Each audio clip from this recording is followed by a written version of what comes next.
Autoshepherd goes behind the scenes at Sector 111. Ariel Atoms and Lotuses and the BAC Monos are superb cars because of how lightweight they are. There's a lot of benefits to lightweight sports cars. When you take weight out of a car, it helps acceleration, it helps braking, it helps handling. So it helps effectively all performance aspects of a sports car.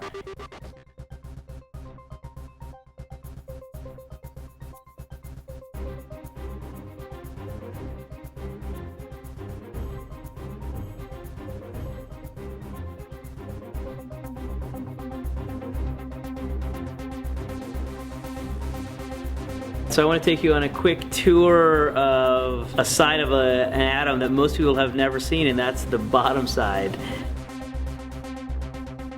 We have a rolling chassis here that we got from the factory that we'll be installing an engine in, but from this perspective you can see what the bottom of the car looks like.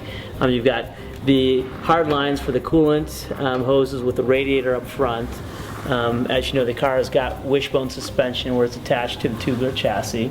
You've got the fiberglass tub that's underneath the seats, a shifter mechanism that you can see that's exposed underneath there as well. The gas tank is located right here, kind of trapezoidal in shape. You can take a peek in here and see we've got a completely empty engine compartment.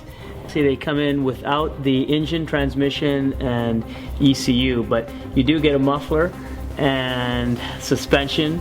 And since the Atom is a rolling chassis, you literally can push this car around. The suspension, everything is attached to the car, so you can move the car around quite conveniently even though it does not have an engine in it, which is different from typical formula cars where the powertrain is probably a stressed member and rear suspension actually hangs off of it. This is a K20A motor along with the supercharged, a 300 horsepower version.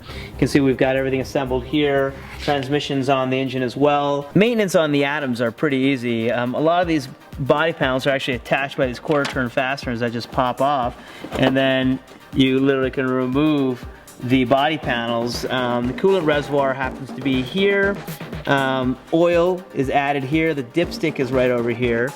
Under the snorkel is the air filter, which you do need to take out and clean on occasion.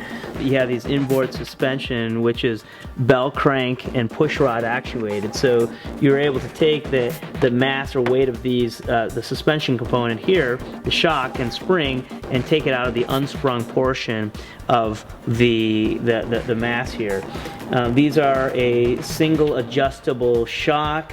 Again, you've got rebound and compression adjusted right here with this clicker, which you can easily change by hand. Underneath here you can actually see the pedal box for the clutch and the dual master cylinder brake system on this car. The Atom does not have ABS and it has no servo assist, so you can adjust bias front to rear for the brakes actually literally with the bias bar that's here in the pedal assembly.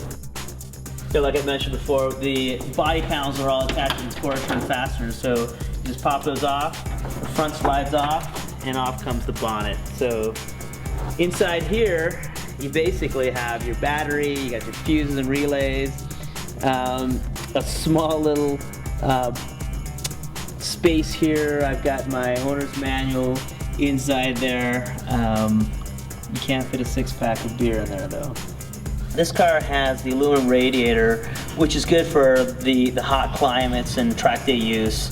I also have the Trohook package, which also has this subframe that allows you to add a front wing. It's got the provisions so you can add a front wing to the car pretty easily. You can really hear the intake and scream right on the side of your head. The seat belts are typical race type belts with a cam. They clip in. To release, you basically just turn the cam and everything pops loose. So easy in, easy out. This car has the windshield option that's quite nice if you're driving on the street. You can drive the car around without a helmet. It actually has a wiper and a washer as well. Integrated very, very well with the styling of the car. ignition on is this switch right here. Push to start is this button right here. The lights for your headlights are controlled with this switch here. This is actually a rain light in the back of the car. Your emergency flasher here. Optional brake bias knob so that you can adjust bias. This is the horn, and this is actually the turn signal. The steering wheel that's fitted to this car has got the shift lights, built into the top.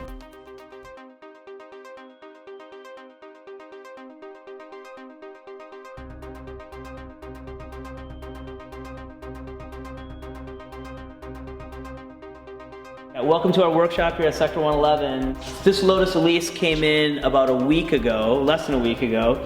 It had a blown motor. So the guys have completely torn the car apart. You can see what Arizona dust can do to a car. This is probably one of the dirtiest Lotus Elises we've ever seen. Excuse me, the client actually lived on a dirt road for part of this car's life, so that's part of the reason, but it's getting a rebuilt engine from us. One of the most innovative features on the Lotus Elise and Exige is an aluminum chassis that weighs about 150 pounds. But to that chassis is a steel subframe that's bolted on, and you can see it right here. This whole section is all a steel subframe, and it's effectively an engine cradle. But we've removed the clams, front and rear. There's a little bit of body work to be done on that, so that's being done now.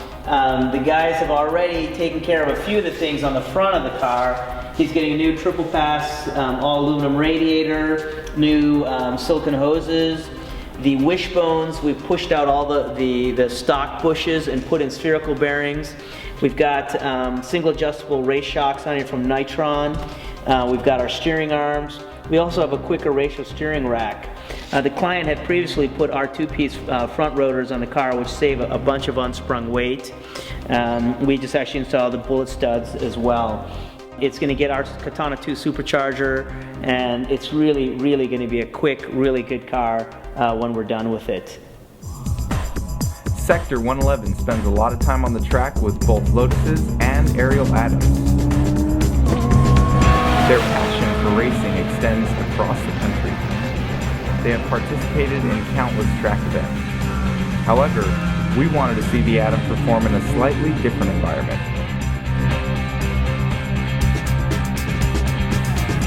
Just because you're using the Atom on the streets doesn't mean it requires any less than your full attention, as our cameraman found out.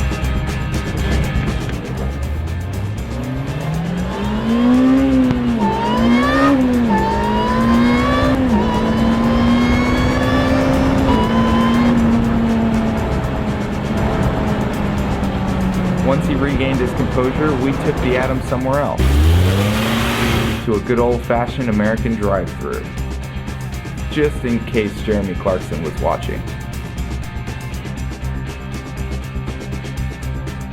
It's easy to see how little car you actually need when you see an Atom sandwiched between two supersized SUVs.